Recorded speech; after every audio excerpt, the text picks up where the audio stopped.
네, 안녕하세요, 시청자 여러분. 네, 반갑습니다.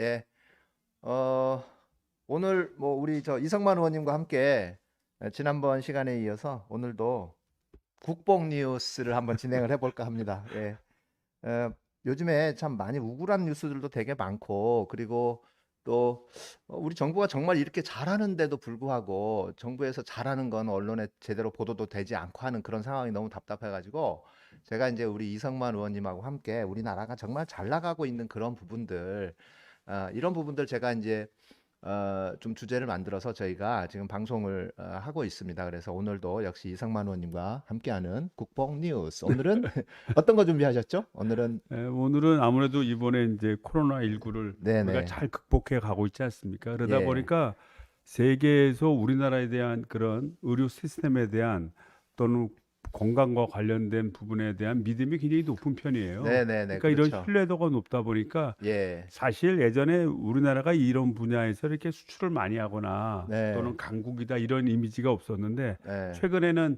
좀 코로나 예, 때문에 예. 코로나를 극복하는 과정에서 예. 대한민국은 자 건강, 보건 예. 이런 쪽에서 강국이다 이런 이미지를 지금 만들어가고 있습니다. 네네네. 네, 그렇죠. 예. 자, 뭐 본격적으로 얘기를 하기 전에 미국 대선 얘기를 좀 안 할 수가 없을 것 같아요. 예, 예, 예, 예. 예. 미국 대선 이번에 뭐 트럼프 대통령은 계속해서 대선에 불복을 하면서 소송을 제기를 하고 있기는 하는데 어떻게 될 것 같으세요?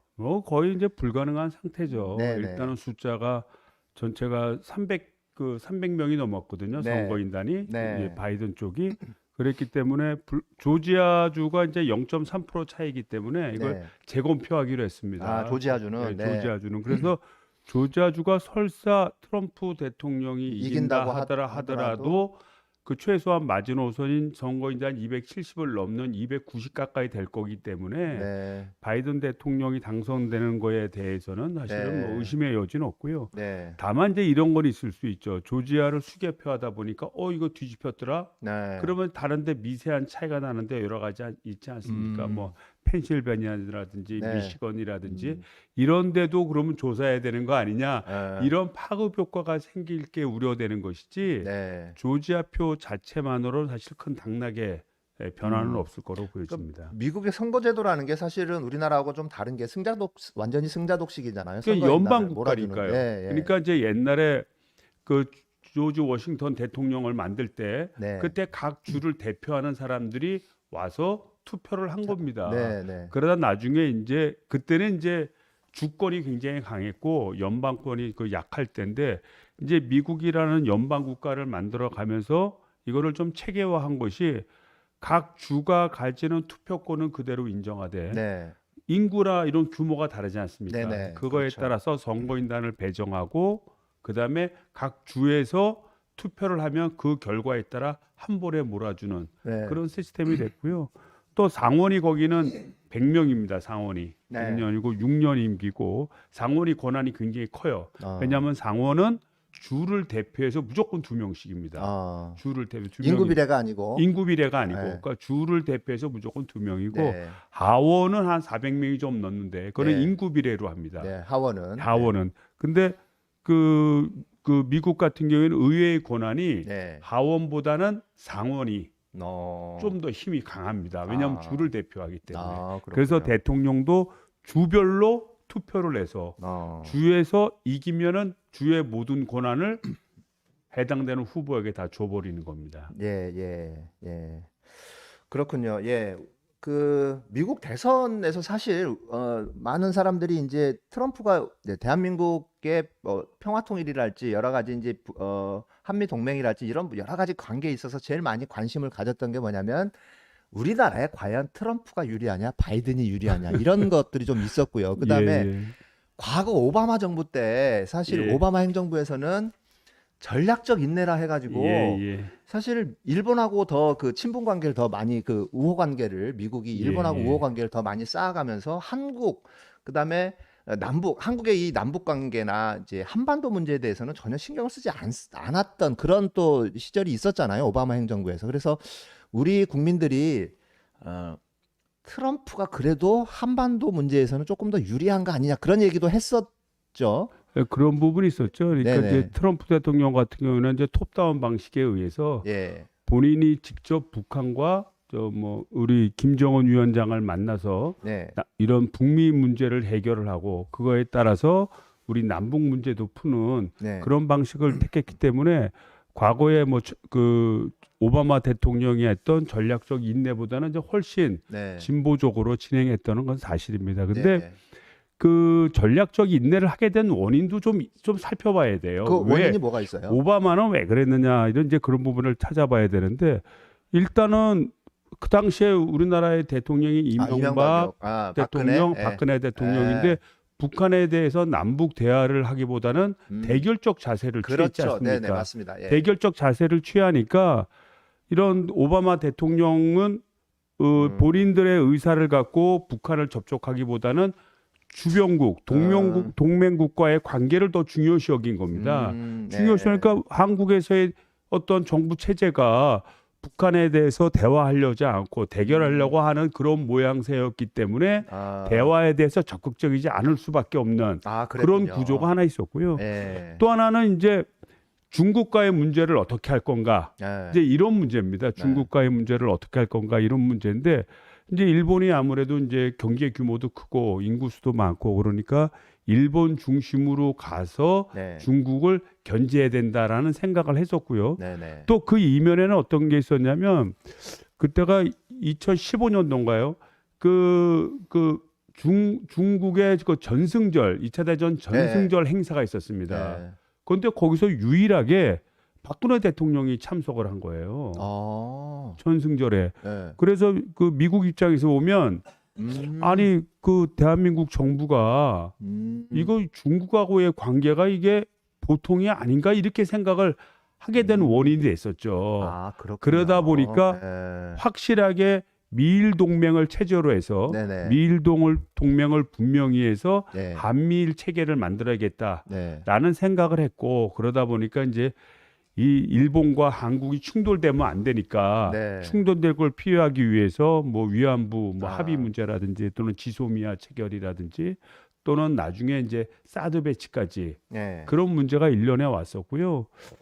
지금 뭐 바이든 정부가 들어섰다고 해서 오바마 정부에 탑승할 것 같지는 않습니다. 왜냐하면 문재인 정부 자체가 일단 남북 간 남북 관계, 대화를 그렇죠. 또 원하고 또 예전에 클린턴 정부하고 우리 김대중 정부 시절에 그렇죠. 잠깐 있었죠. 그 시절이. 그 시절에 잠깐 있을 때 햇볕 정책에 의한 맞습니다. 거를 클린턴 정부가 인정을 해줬고 네네. 그래서 이제 그때 그 김대중 대통령이 김정일 위원장을 그때 평양에서 만났죠. 네. 그런 것도 어떻게 보면 클린턴 정부가 그런 점을 용인하고 같이 함께했기 때문에 가는 게 있거든요. 그래서 그렇군요. 이번에도 동맹국의 입장을 중시하는 그런 바이든 정부이기 때문에 우리 대한민국이 북한에 대해서 어떠한 자세를 취하느냐, 네. 또 일본과의 관계에서 어떠한 자세를 취하느냐에 대한 네. 합리적인 이해를 구한다고 한다면 어떻게 보면 보다 우리 대한민국의 입장에서 북한 문제라든지 또는 한미일 동맹의 문제를 풀 수 있을 거라고 보여집니다. 네, 또 특별히 또 바이든 대통령 같은 경우에는 이제 당시에 그 아베 총리가 네. 그 신사 참배를 했을 때 네. 그때 이제 참 이 단어를 좀 세게 썼거든요. 그러니까 좀 실망했다. 네. 실망했다 이런 표현을까지 썼던 걸로 알고 있는데 그래서 역사의식, 역사 수정주의에 대해서는 상당히 비판적인 생각을 갖고 있고요. 네. 어떻게 보면 보편적 인간적 가치를 기준으로 해서 일본과 한국과의 관계 네. 이런 것도 설정을 하고 네. 국제 질서를 설정하려는 그런 의도를 가지고 있기 때문에 우리 정부가 보다 합리적으로 보편적 가치에 의해서 설득을 하고 네. 남북 문제에 대해서 우리가 이제 열린 자세로 간다라는 점을 네. 설득을 하게 되면 트럼프 대통령 때 톱다운 방식에 의하긴 하지만 좀 이렇게 신뢰감이 덜하잖아요. 불확실성이 크고. 그래서 그것보다는 더 우리가 하기 나름이다. 저는 이렇게 봅니다. 그렇죠. 그래서 우리가 또 잘하고 논리 구조를 잘 짜면 또 긍정적인 결론을 좀 결과를 가져올 수 있지 않을까 이렇게 네네. 생각합니다. 그러니까 뭐 이제 우리가 뭐 남북 그러니까 개성공단 뭐 다시 열어야 되는 그런 부분도 있고 그다음에 그렇죠. 네. 그다음에 뭐 금강산 관광을 재개한다든지 아니면 뭐 이제 한민족의 자연스러운 왕래랄지 이런 부분들 그렇죠. 다 풀어 나가야 되는 상황인데 아무튼 그 모든 부분들이 사실 바이든 정부에 달려 있기보다는 우리가 우리가 어떻게 그러니까 어떻게 풀어 나가야 되느냐 이런 부분들이라는 거죠. 그렇죠. 네. 이제 예를 들자면 이제 지난번 우리가 남북 대화의 문제도 내가 많이 얘기했지만 김정은 위원장이 미국을 얼마큼 믿을 수 있겠어요. 그러니까 이게 이제 완벽하고 그다음에 정확한 이제 핵 그 폐기를 전제로 해서 이제 미국은 이제 북한을 도와주겠다 뭐 이런 경우인데 네. 예전에 이제 2008년도, 2009년도 그때는 핵무기를 만들기 전입니다. 네. 그래서 육자회담을 통해서 상당히 근접해 갔어요. 근접해 갔음에도 불구하고 미국이 적극적으로 어떻게 보면 약속한 거를 이행하지 않았습니다. 네. 그렇게 된 이유 중에 하나도 당시에 우리나라의 대통령이 이명박 대통령이었고 미국과 북한의 문제가 적절히 풀어지는 걸 원하지 않았기 때문에 네. 결국 미국이 적극적으로 움직이지 않았습니다. 네. 그러다 보니까 북한 입장에서는 한번 그런 경험을 겪다 보니까 이게 믿을 수 있겠는가 미국을 하여튼 이런 좀 생각을 가지고 있는 게 사실이에요. 그래서 이제 이번에는 어떻게 보면 한국의 역할이 되게 중요하고요. 네네. 중간에 북한과 미국과의 관계가 참 이 서로 믿지 못하는 관계에 있을 때 우리 한국이 어떻게 북한에게 신뢰를 줄 수 있는가 네. 또는 중국을 통해서 또는 러시아를 통해서 어떻게 한국이 이 신뢰를 보여줄 수 있다는 믿음을 담보할 것인가 네. 이런 외교의 중심에 한국이 있다고 봅니다. 네. 그래서 이제 앞으로 이제 문재인 정부가 좀 더 적극적으로 해야 되고 또 네. 차기 대선에서 좀 훌륭하고 네. 현명한 사람이 또 대통령이 되셔야 됩니다. 당연히 전 그럴 네. 거라고 봅니다. 네, 그러면 그렇게 뭐 당연히 해서 또 연이어서 네. 우리 문재인 대통령이 해왔던 그동안의 노력을 연이어서 이어간다면 그럼요. 당연히 그렇게 돼야 되겠죠. 저는 좀 긍정적인 결과를 가져올 수 있지 않을까 이렇게 생각하고요. 네. 바이든 정부를 통해서 한번 이런 남북 관계도 네. 한번 재도약할 수 있을 거라고 보여지고 네. 오늘 아마 대통령께서 바이든 당선자하고 한 14분 정도 통화를 하셨다고 그러고 그래서 네. 한미 동맹 근데 이 문제에 대해서 이제 많은 얘기를 나누셨다고 그러고 또 강경화 장관이 또 미국에 갔지 지금 가 않습니까? 있죠. 네. 그러니까 미국에 가서 이제 이 종전 선언의 필요성에 대한 거를 계속 폼페이오하고도 계속 얘기를 하고 또 바이든, 당선자 측에 있는 인사들과도 얘기를 하고 다행인 것은 민주당이 그러니까 저기 미국 내 민주당이 종전 선언에 대해서 상당히 호의적이라는 거예요. 그래요. 그래서 호의적이기 때문에 이제 종전 선언도 이루어지게 되고 그러면 이제 전쟁의 문제가 이제 해소가 되니까 그 다음에는 이제 이 남북 경협을 어떻게 할 것이냐. 그러기 위해서 전제 조건인 북한 핵은 어떤 절차를 밟을 것이냐. 이제 요거를 잘 설정하면 우리 남북 문제가 또 새로운 전기를 마련하고 또 우리 남북 통일 시대를 또 대비하고 우리 대한민국이 더 발전할 수 있는 기틀이 될 거라고 생각합니다. 네네. 좀 정치 얘기를 좀 잠깐 해볼게요. 예. 우리 세월호 사건 때 박근혜 기록물 세월호 사건 300명이 넘는 정말 우리 고귀한 생명, 특히 어린 그 학생들이 많이 이렇게 목숨을 잃은 그런 사건이 있었잖아요. 그래서 대통령 기록물 공개, 박근혜 그 기록물 공개에 대해서 민주당 의원들이 요번에 참여를 몇 분이나 했는지 많이 하셨죠. 130분이 했죠. 아니 근데 민주당 국회의원이 지금 민주당으로 당선되신 분이 180명이고 그다음에 또 아무튼 뭐 현재 174명인가요? 170. 근데 이제 아직은 이제 이게 이제 뭐 당론으로 결정을 해서 우리가 다 같이 가자. 이랬으면은 이제 다 참석을 하시는데 아니 당론으로 결정이 안 돼 있다고 하더라도 사실 기본적으로 당론화될 가능성이 매우 높은 거잖아요. 이제 이런 거죠. 그러니까 법안을 만들게 되면 법안을 만들 각 의원실에다 이렇게 보냅니다. 보내는데 이제 이게 하루에도 막 수십 건의 법안이 오다 보니까 이 놓치는 경우가 있어요. 그러니까 이제 최소한 당론은 아니더라도 자, 이 문제에 대해서 기록물 이 공개에 대한 문제가 있으니까 좀 검토를 바랍니다라는 주문이 있으면 찾아보죠. 찾아보고 사인하는데 아직 그렇게는 안 한 거예요. 그러니까 의원님들이 알아서 이제 이게 각 그 발의된 법안이 온 거를 네. 본인이 알아서 하다 보니까 있어. 그러다 보니까 사인한 건데 그게 130분이면 네. 아마 제가 국회의원 되고 나서 아마 제일 많은 숫자일 네, 겁니다. 그러니까 네. 나머지 한 40몇 분 네. 정도가 누락이 됐다고 하더라도 그거는 일부러 누락을 시킨 게 시킨 게 아니라 그런 게 의사를 네. 가지고 누락된 네. 게 아니라 네. 잘 몰랐다든지 네. 지났다든지 뭐 이런 겁니다. 네. 그렇군요. 예. 이게 이제 뭐 당론으로 결정이 되고 그다음에 표결이 되면 사실 이게 지금 3분의 2의 그 찬성이 있어야 되는 거 아닌가요? 그렇죠. 3분의 2의 찬성이 있는데 예. 그 그러면 국민의힘 네. 우리 국회의원들이 103명이에요. 네, 103명. 103명이니까 이제 아슬아슬하게 네. 통과되기 어려운 거죠. 예, 아무튼 저쪽 당 의원 사람들을 좀 설득을 해야 되는 부분도 있고 그다음에 지난번에 주호영 원내대표가 세월호 사건에 대해서 적극적으로 해결하는데 노력하겠다라고 그런 의사 표시도 하긴 했잖아요. 근데 이제 그 의사 그거는 표시와 그냥 정치적인 이거와 기록물 공개 문제와 연계될지 안 될지는 네. 그거는 좀 두고 봐야 되는 두고 건가요? 봐야죠. 아, 이게 그러니까 3분의 2. 아무래도 네. 이제 국민의힘에서는 기록물이니까 예. 본인들이 그 기록에 대한 내용을 100%다 알고 있다면 네. 야 이건 뭐 공개해도 문제가 없어. 그러면 이제 공개를 사인하는데 큰 문제가 없는데 뭐가 나올지 모르잖아요. 아니 뭐가 나올지 본인들이 이게 대통령만 아는 건데 예. 뭐가 나올지 모르니까 대통령하고 당시 청와대에 있었던 아주 극히 일부만 그러니까 부담감이 큰 거예요. 어, 부담감이 크니까 글쎄 말처럼 그렇게 할지 한번 기대해 보겠습니다. 계속해서 이제 압박을 하는 수밖에 없어요, 여론에서. 그렇죠. 예, 예. 예, 예, 그다음에 이제 그 정치 얘기 또 하나. 예. 그 되게 저는 그 기사를 보고 굉장히 좀 분노를 했었는데 검찰에서 월성 원자력 발전소 1호기 그 압수수색을 했잖아요. 예, 예. 전 굉장히 그걸 보고 분노를 했어요. 아니 도대체 그 정부의 정책을 왜 검찰이 또 판단하려고 그러는 거지? 이게 무슨 사기 사건도 아니고 검찰에서 수사를 할 만한 무슨 권력형 비리도 아니고 이게 정부의 정책 아닙니까?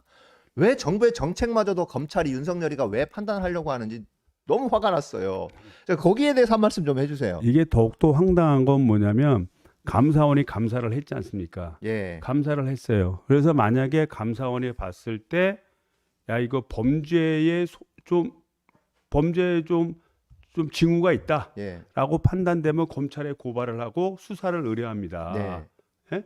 그런데 감사원이 봤을 때 그 정도는 이게 무슨 범죄 사실이 나타난 게 아니에요. 그러니까 수사 의뢰를 하지 않았죠. 네, 감사원에서는 수사 의뢰 안 했죠. 수사 의뢰 네. 안 했죠. 그리고 징계를 뭐 예를 들자면 뭐 견책을 매긴다든지 뭐 좀 더 세게 뭐 네. 감봉을 한다든지 이런 게 아니라 좀 주의해라. 아, 주의해라 해서 주의 요인만 아, 한 두세 분 정도 있고 나머지 분에 대해서는 신분상에 음. 어떠한 그 처벌을 하지 않았습니다. 근데 이거는 왜 그런- 그러면 검찰이 수사를 한 거예요? 그러니까 이제 우리도 이제 국회 중에 이제 그 월성 1호기 문제 갖고 이제 감론을 박으라는데 갑자기 정회를 하는 거예요. 국민의힘 그쪽에서. 예, 그래서 정회를 했나 보다 그러더니 조금 있더니 저기 그 기자회견실에 가갖고 예, 검찰에 고발한다는 기자회견을 하는 거예요.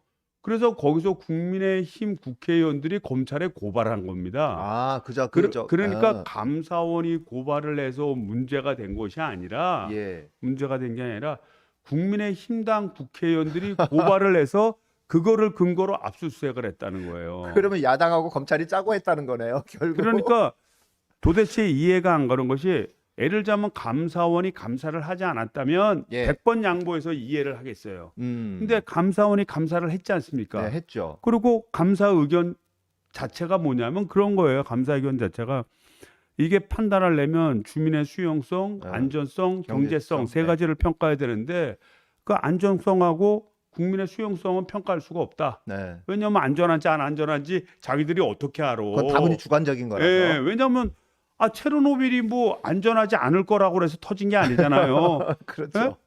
그 후쿠시마 원전이 네, 맞아요. 저거 불안전해. 그런데 터진 게 아니잖아요. 안전하다고 그랬는데 이렇게 돼버린 거지. 외부 요건에 따라서. 네. 그러다 보니까 자기네들은 경제성만 평가했는데 경제성 평가도 뭐냐면 이 한수원에서 평가한 내용을 살펴보니까 그것도 일견 이해가 된다. 어. 왜냐하면 그 월성 1호기 같은 경우는 지난 7년 동안 매년 1,000억씩 적자를 봤어요. 네. 그리고 뭐 툭하면 고장이 나서 가동이 안 됐습니다. 네. 그러니까 기존의 선례를 갖고 데이터를 넣은 거예요. 네. 근데 그 감사원에서는 그것도 일리가 있지만 우리가 고쳤으면 또 아이디어라는 경우도 있지 않느냐. 그래서 아이디어를 좀 더 아이디어라는 경우로 데이터를 넣은 거예요. 아. 그랬더니 좀 좋게 나와. 아. 그러니까 이 문제에 대해서 경제성을 평가하는데 너무 이게 틀렸다라기보다는 좀 다른 팩터를 넣으면은 좀 좋아질 수도 있는데 너무 한쪽만 바라본 게 아니냐. 요게 결론입니다. 틀렸다라는 게 아니라. 그러니까 한쪽에서는 과거 데이터를 토대로 했고 또 한쪽에서는 그게 미래 예를 들면 아이디어라 그러니까 미래 데이터를 미래 토대... 일반적인 원전의 데이터를 네. 넣은 거예요. 아, 예. 월성 1호기의 특성을 갖고 반영했다기보다는.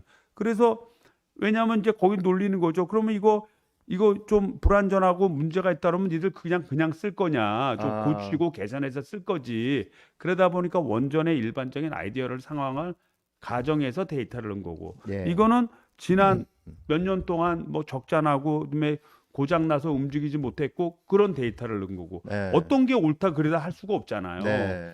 그 두 가지를 다 같이 하지 않았다라는 차원에서 좀 더 깊게 검토하지 그랬어라는 주의를 한 거예요. 네. 그러니까 근데 그걸 갖고 검찰이 압수수색을 하고 뭐 난리를 폈군요. 그러니까 이제 국민의힘 당에서는 이제 이거를 갖고 이제 정치적인 쟁점을 자꾸 네. 하려고 하는 거고 쟁점을 자꾸 하려다 보니까 이제 검찰에 고발을 한 거고 검찰이 그거를 딱 받아서 감사원이 감사를 다 해서 별 문제 없다는 거를 뒤늦게 와서 말하자면 저 범죄 사실을 캐나겠다고 하는 거죠. 네. 이거 참 개탄스러운 일이고 그러게요. 참. 이 검찰의 이 권력이라는 것은 이 검찰의 권력은 세지 않습니까? 예? 기소권 또 뭐 조사권 뭐 다 가지고 수사권 이거 다 가지고 있으니까. 그래서 권력을 가질 때 자기의 권력의 위중함을 알고 그거를 참 두렵게 생각을 해야 돼요. 근데 이거를 마구 흔드는 거예요 지금. 거기다가 대한민국에서 가장 큰 권력기관 예, 아닙니까? 거기다 뭐 또 뭐 여기까지 연관시키는 건 좀 비약일 수는 있지만 아주 윤석열 네. 검찰총장이 뭐 여론조사에서도 뭐 1위가 나오고. 상위를 하더니 갑자기 1등도 하다 그러니까 향후 야 이거 무슨 정치 권력도 다 쥐는 거 아니냐라는 착각 속에 빠져서 하는 게 아닌가. 아. 근데 개인적으로는 그런 의심도 좀 해봅니다. 저도 충분히 그런 의심을 하죠. 저도 충분히 우리 국민들도 아마 그런 의심을 다 하고 계실 거예요.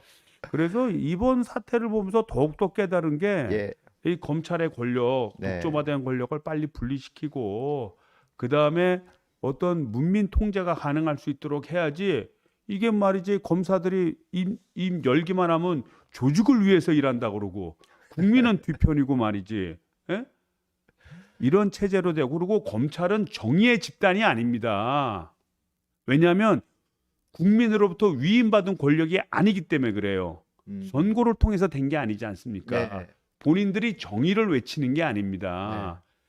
정의를 스스로 판단하는 게 아니라 정치권과 국민들이 판단한 정의의 기초에서 그걸 따라가는 집단이지. 아, 그러네요. 예를 들자면 만약에 공무원들이 스스로 정의를 판단한다면 각 공무원들이 스스로 다 정의 따지게요. 네. 그다음에 각 군인들도 다 정의를 따지고 이러면 국민의 의사에 따른 국민에 의한 네. 국민의 네. 국민을 위한 그런 정부가 될 수 있겠습니까? 그렇죠. 예. 그런데 스스로 그거를 오판하고 있는 거고 또 우리의 언론기관들이 좀 황당한 경우입니다. 우리의 언론기관들이 그거를 부추기고 정권을 견제하기 위해서 예. 정권은 항상 잘할 수만 있는 것은 아니기 때문에 비판을 하되 그 비판의 중거점은 국민적 의식과 국민적 판단에 근거해서 하는 겁니다. 네. 예. 그러네요. 예, 예. 공무원의 판단에 의한 것이 아니라. 그럼요. 당연히 공무원은 선출직이 아니기 때문에 우리 선출직, 그러니까 국민이 선출한 우리 대통령, 국회의원 거기에서 만들어 놓은 정의의 기준으로 따라와야 되는 게 공무원 조직이라는 말씀이신 거죠. 그렇죠. 예. 그런 거고 그 말하자면 해당되는 조직의 그 정당성, 가치 지향성을 가지려면 그때는 선거제대로 뽑아야 됩니다. 그렇죠. 예. 예. 맞습니다. 자, 이제 우리 본론으로 좀 넘어가서 오늘 국뽕 뉴스라고 이제 했으니까 예, 이제 세계가 인정하는 한국의 헬스케어. 제일 먼저 저는 이제 그걸 먼저 묻고 싶어요. 우리 이제 그 역학조사 그 관련돼서 굉장히 얘기가 좀 많이 있었잖아요. 그리고 예. 우리가 지금 실제로 역학조사 또는 방역이나 이런 부분들을 매뉴얼화해서 우리가 또 수출한다는 그런 얘기도 있었고, 근데 예. 그 부분이 실제로 어떤 그 수출을 했다거나 뭐 이런 부분들 그런 상황들이 좀 있었나요? 어떻게 된 건가? 구체적으로 조금 말씀을 해주실 수 있나요? 그러니까 이제 우리의 전략이 3T라고 하는데 3T. 네, 그래서 첫 번째 테스트. 네, 테스트해서 딱 해보니까 문제가 없어. 네, 그러면 이제 쉬는 거고, 그다음에 트레이스. 네, 이제 추적하는 겁니다. 네, 네, 추적해. 예?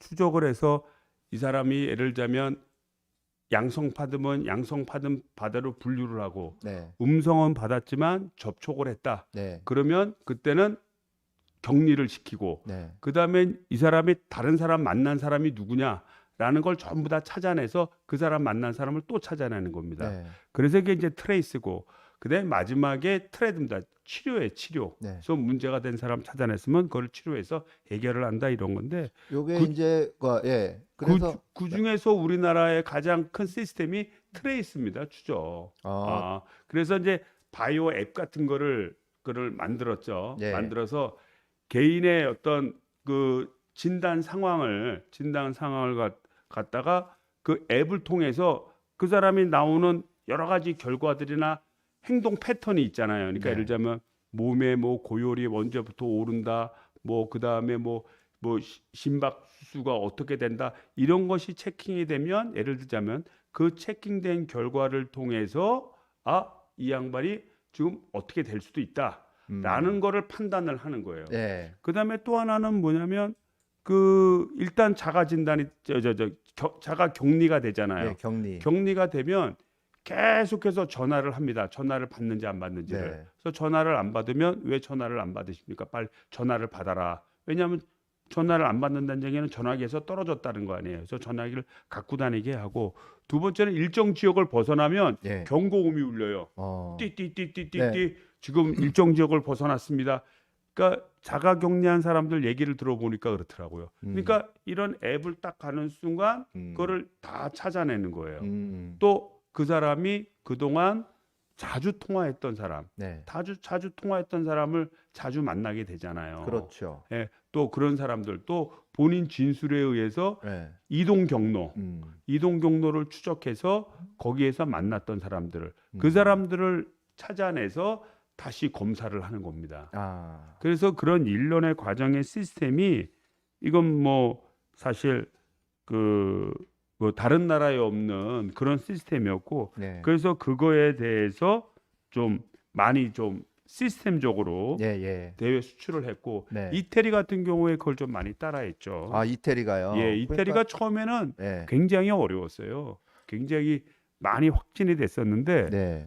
그 우리의 시스템을 도입하고 나서 많이 떨어졌습니다. 네. 그러다 최근에 와서 이태리 사람들도 못 견디겠다고 또 이 방역 질서가 또 무너지면서 네. 최근에 다시 오르고 있죠. 6번입니다. 예.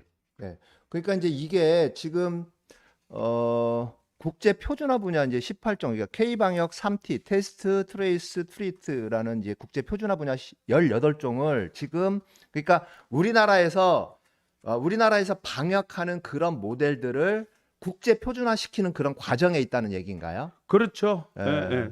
그리고 이제 이 문제에 대해서는 표준화된다는 얘기는 이제 WHO에서 네, WHO에서. 해당되는 문제를 보니까 예. 바이러스의 문제에 대응할 때는 이런 식으로 대응을 해야 네. 바이러스가 확산되는 것을 막을 수 어. 있다라는 이제 툴로 들어가는 거죠. 네. 툴로 들어가고 수출을 했다는 얘기는 그런 시스템을 따라가게 하는 거죠. 예. 그래서 우리한테 이제 뭐 치료라든지 테스트는 이제 각 나라가 하는 거고 그 트레이서 그 추적하는 부분에 대한 네. 부분을 뭐 그 앱이라든지 뭐 추적 앱이라든지 또는 그 양반의 행동 반경의 시스템을 분석한다든지 또는 추가로 그 접촉을 해서 조사를 해야 될 사람을 선정한다든지 그를 통해서 역학조사 앞으로 요 바이러스가 어떻게 번질 건지를 판단해서 그거를 조정해 나가는 네. 판단해 나가는 그런 시스템을 만든 거죠. 네, 예. 네, 그렇군요. 자, 우리 시청자분들이 좀 많이 걱정을 하시는 부분이 좀 있어가지고 제가 좀 뭐죠? 말씀을 드려야 될 것 같은데 우리 초심님 오늘 사고 난 거에 아, 예, 대해서 예, 예, 예. 우리 초심님께서 오늘 뭐 아시는 분들은 이제 아실 것 같은데 오늘 좀 사고가 났어요, 여러분들. 그래서 아침에 이제 어, 그 이제 상황은 이렇게 됐습니다. 그러니까 윤석열이가 이제 대선 주자 1위로 이제 올라선 걸 보고 초신님이 굉장히 이제 어제 이제 많이 분노를 하셨죠. 어제 굉장히 화도 많이 나시고 그러면서 어, 이명박한테 속았는데 사기꾼 이명박한테 속았는데 또 다시 사기꾼 윤석열에게 속아 넘어가지 않겠다. 그래서 오늘 소타는 퍼포먼스를 하셨는데 소에서 조금 좀 떨어지셨어요. 그래가지고 좀 그러니까 다치셨습니다. 좀 낙우하셨네요. 낙우하셨어요. 오늘 낙우하셨는데 지금 병원에 계시고요. 예. 증상은 좀 심하신가요? 뭐 증상을 제가 여기에서 좀 구체적으로 밝히긴 좀 그렇고요. 이제 아, 그래요. 예. 어, 지금 이제 아무래도 좀 연세가 있으시고 이제 떨어지시고 뭐 생명의 지장은 없습니다.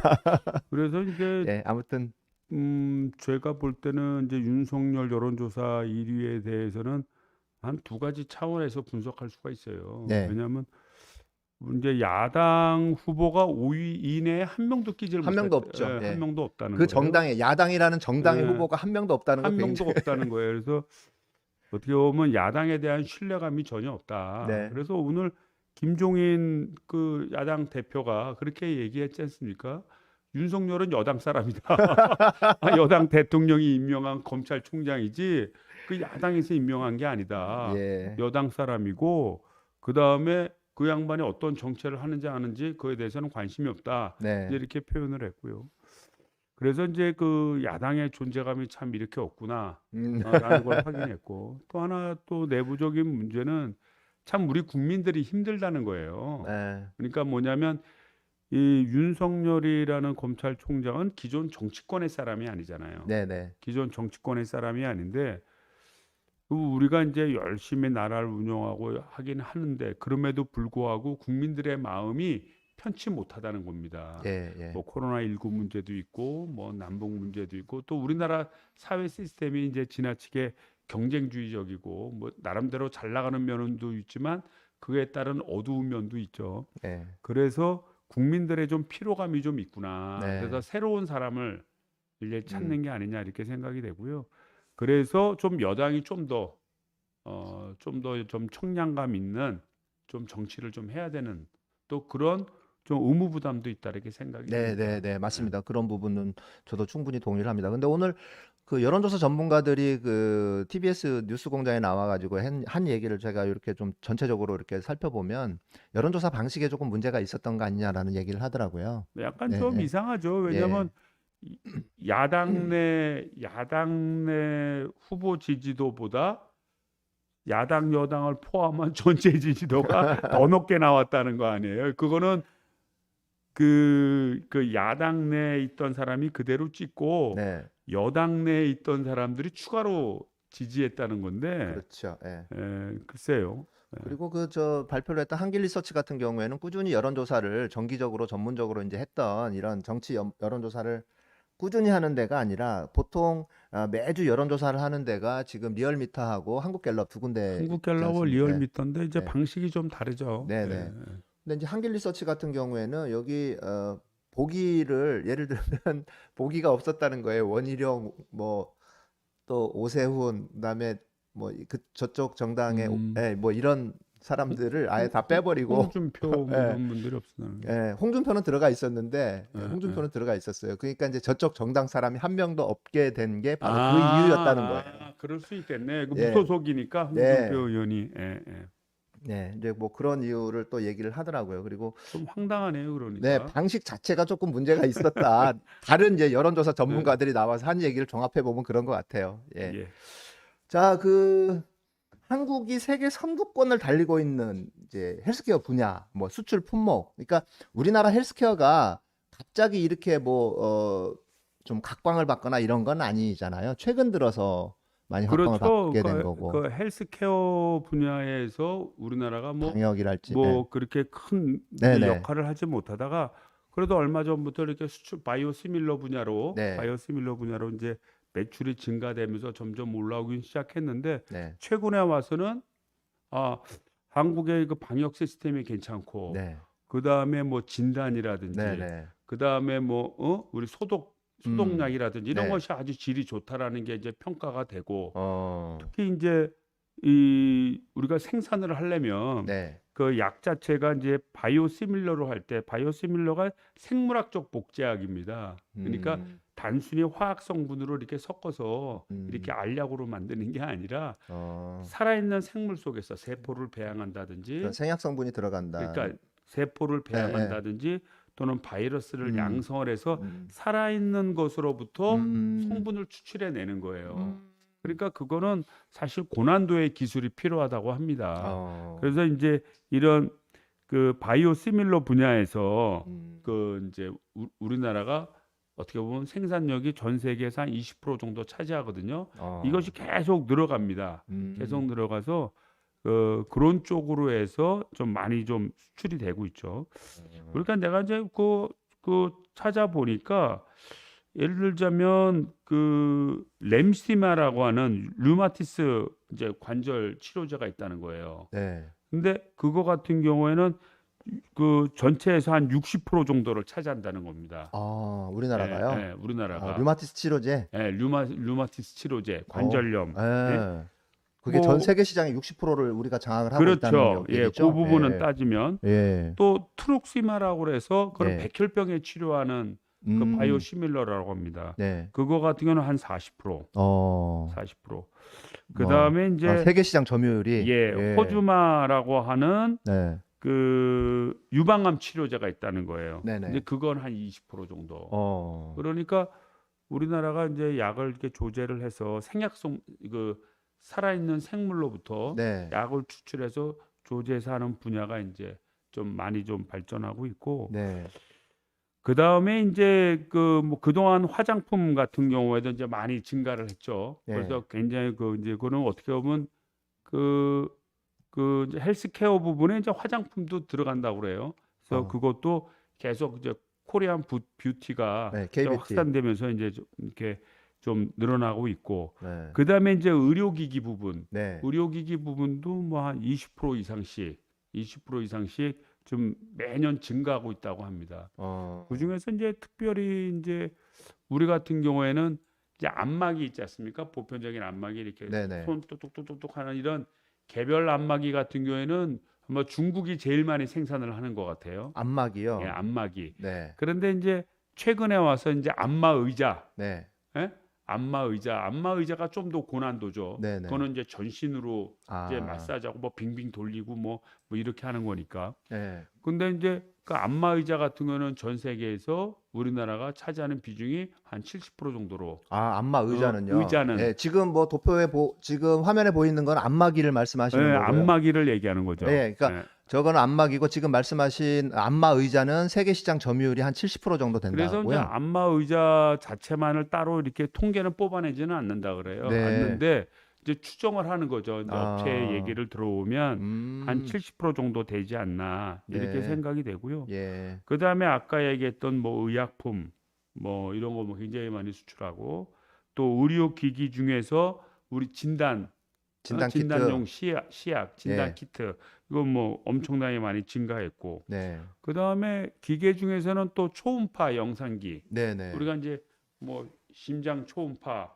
뭐 간 초음파 네. 이렇게 검사하는 거 있지 않습니까? 이렇게 약으로 이렇게 문질러 가면서 하는 거 네네네. 그런 영상기 분야에서도 이제 점점 우리나라가 초음파 분야는 조금 그래도 그 뇌 초음파도 상당히 그렇죠. 우리나라가 진전돼 있습니다. 네네. 그래서 그런 부분도 수출이 많이 좀 증가되고 세계 속에 좀 위치를 차지하고 있는 것으로 그렇게 나타나고 있고요. 네, 예. 그래서 매년 한 저희가 2019년도에 한 100억 달러 정도 수출을 했는데 그 전부터 따지면 매년 한 10% 20%씩 성장세가 있고 올해 같은 경우에는 뭐 상반기에 이미 90억 달러에 이를 정도로 아. 상반기에도 많이 이거 증가를 지금 했다는 거예요. 보건산업 수출 동향이 작년까지의 데이터인데 이제 올해 그렇죠. 상반기의 데이터는 예. 이제 아직은 안 나왔지만 최근 예. 문재인 정부 들어서도 굉장히 가파른 상승세가 이어지고 있다는 그럼요. 예, 말씀이시네요. 지금 좀 굉장히 가파르지 않습니까? 예, 그래프 예, 예. 곡선이. 네. 근데 이제 올해는 이제 더 많이 는다는 거예요. 아, 그렇죠. 예. 근데 올해 데이터는 아직 구체적으로 나오지는 나오진 않았지만 않았지만 예, 전체적으로 추이는 이렇게 그렇다는 말씀이신 이렇게 거죠. 통계적으로 보면 예. 한 90억 달러 정도. 어. 그러니까 작년도에 비하면 엄청 많이 는 거죠. 네, 네. 그러네요. 예. 그래서 그 이제 우리나라가 이제 새로운 바이오 분야를 개척해서 이제 바이오 분야, 특히 아까 얘기했던 시밀러 분야에서 괄목할 만한 성장을 거두고 또 공장도 계속 증설하고 있거든요. 네. 그런 부분도 있었지만 코로나19를 극복하는 과정에서 대한민국의 신뢰도가, 이 의약품이라는 게 그렇지 않습니까? 예, 그거 예. 먹고 뭐 이러는 건데 믿어야 될 거 네, 아니겠습니까? 네, 네. 그렇죠. 그런 믿음이 굉장히 커졌다는 거죠. 음. 네, 굉장히. 그래서 이제 미래의 산업 중에서 우리나라가 좀 약한 부분이 이런 헬스케어 보건 분야인데 네. 이 분야도 이제 앞으로는 이제 대한민국이 좀 진출할 수 있는 여지가 생겼다. 아. 이렇게 이해하시면 될 것 같아요. 네, 네. 아니 제가 이제 저도 저 헬스케어 쪽에서 네. 한 15년 정도 일을 했었거든요. 아, 그러세요. 네, 헬스케어 분야에서. 근데 제가 당시에 이제 제가 얘기를 듣기로는 우리나라가 되게 손기술이 좋아서 미국이나 유럽이나 이런 데에서 우리나라 그 의료 기술을 배우러 온다는 얘기를 들은 적이 있어요. 그래서 그게 어떻게 된 건지 사실관계가 정말 확실한 건지 그 어떻게 맞는 건가요? 맞는 얘기인가요? 어떻게 그러니까 된 거죠? 이제 그 미네소타 주립대학에 우리가 이제 6.25 가고 나서 네. 미네소타 주립대학에 이제 과학자, 뭐 의사, 뭐 이런 사람들이 가서 배웠다는 거예요. 배워서 와서 우리나라에서 과학 활동도 하고, 제가 이제 물리학과 출신인데 네. 미네소타 주립대학 출신 물리학과 교수도 굉장히 많았습니다. 아. 그리고 이제 의사 선생님도 그렇고. 네네. 그런데 이제 우리나라가 제일 획기적인 게 뭐냐면 의료보험 시스템이에요. 네네. 의료보험 그렇죠. 시스템이 잘 돼 있기 때문에 어떤 질병이 있으면 그 질병에 대해서 그 병원에서 다 치료해주고 다 수술을 해줍니다. 그렇죠. 근데 임상한 그런 그 경우가 굉장히 많은 거예요. 특히 한국 사람들이 좀 많이 걸리는 거, 네. 뭐 위암, 소화기 쪽. 뭐 간암, 네. 그다음에 뭐 간이식, 네. 이런 부분에 대한 임상한 결과가 한국에 엄청나게 많다는 거예요.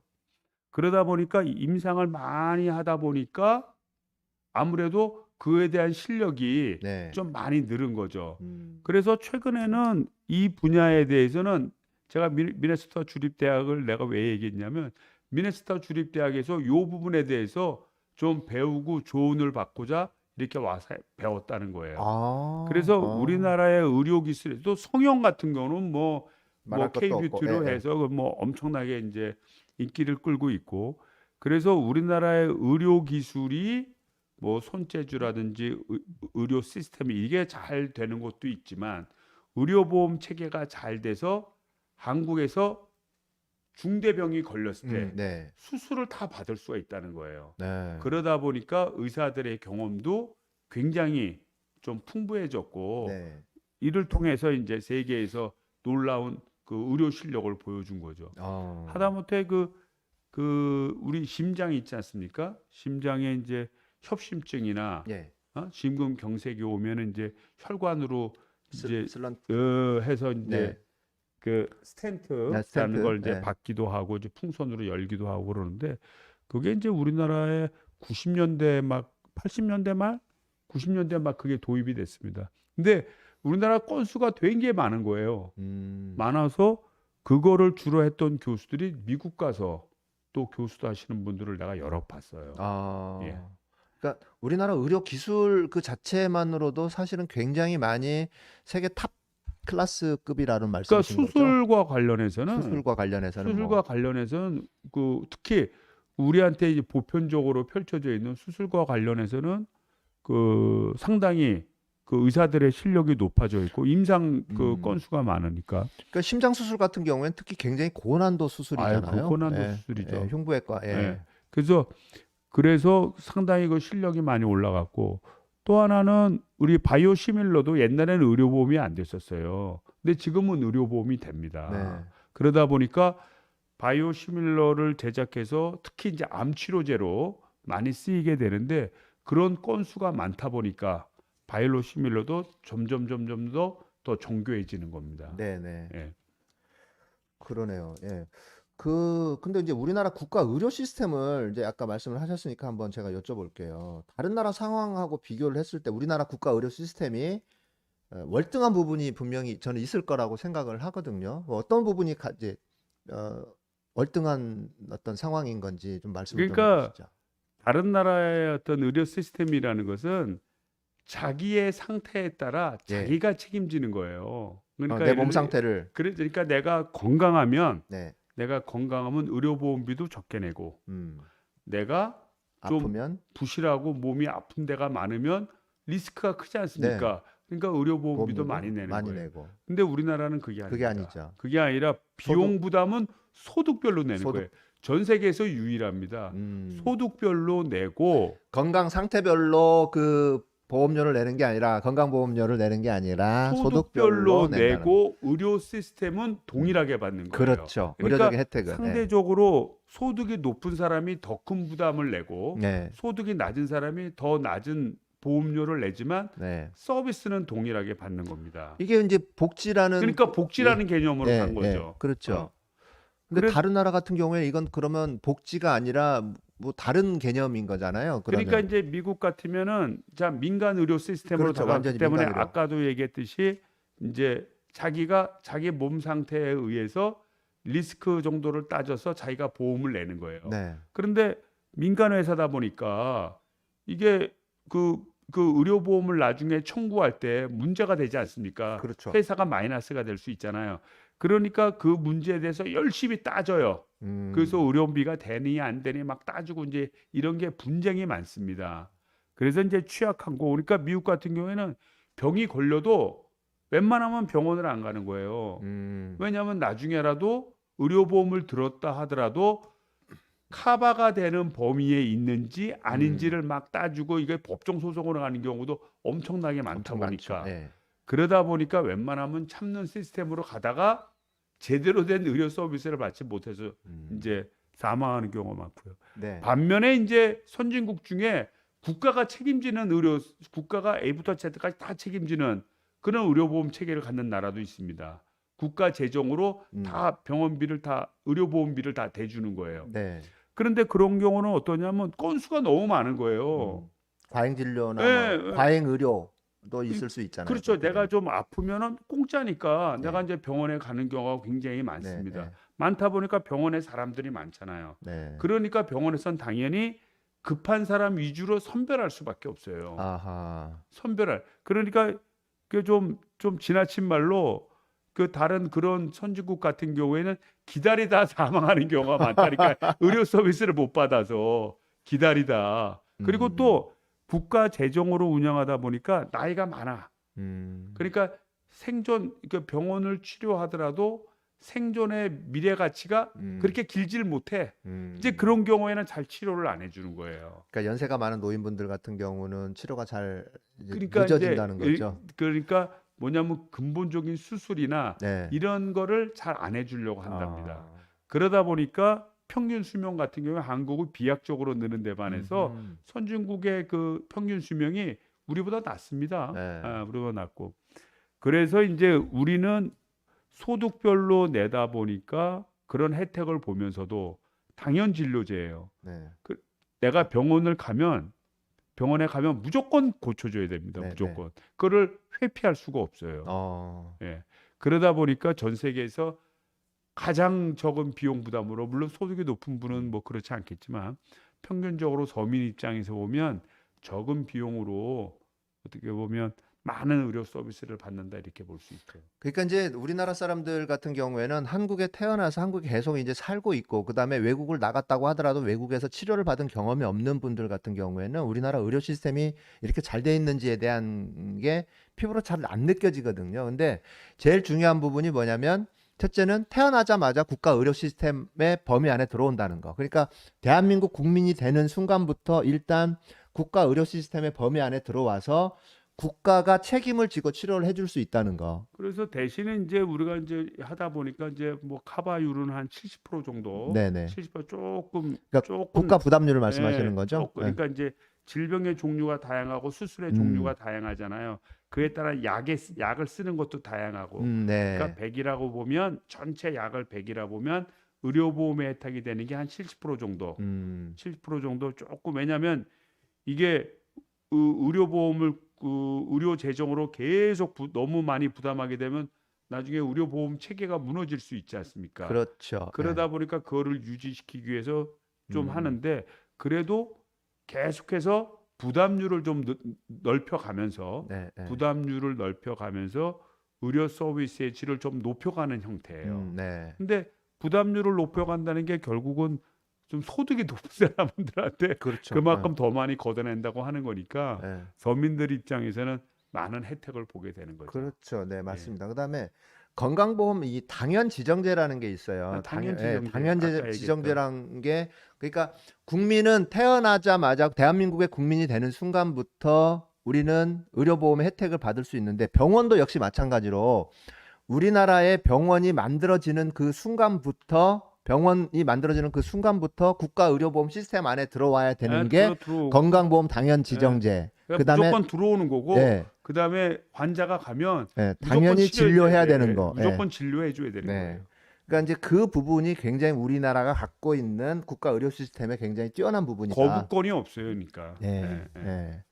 굉장히 그러니까 우리가 그만큼의 좋은 의료 시스템, 우리 의료 혜택을 받고 있다라고 생각하면 되는 거네요. 예? 그래서 예. 그 아까 말씀드렸듯이 그런 의료 시스템을 받다 보니까 예. 이제 그 수술 건수도 많고 그래서 이제 의사의 질도 좀 높아진 네. 뭐 꼭 그렇게 얘기를 해야 되나? 그 질도 높아진 그런 면도 있고요.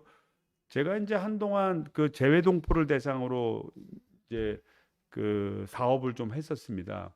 근데 우리 재외동포들이 그 특히 이제 미국에 계시는 그 동포들이 그 한국에 와서 네. 고소증을 받으려고 해요. 그 고소증을 받으면 일정 비용을 부담하면 국내 의료보험 체계를 받습니다. 그거를 우리나라 교포들이요. 예, 그거를 너무나 좋아하는 거예요. 저희 형님도 이제 캐나다에서 이제 네. 캐나다 이민자인데 중요할 때는 한국에서 나와서 수술을 받아요. 그러니까 그런 사례를 저도 많이 예. 봤습니다. 예, 맞아요. 그래서 한국의 의료 체계 안에 있다는 것이 우리가 느끼지 못하지만 네. 사실 외국과 비교해 보면 엄청나게 참, 좋은 겁니다. 예. 복을 받고 있는 겁니다.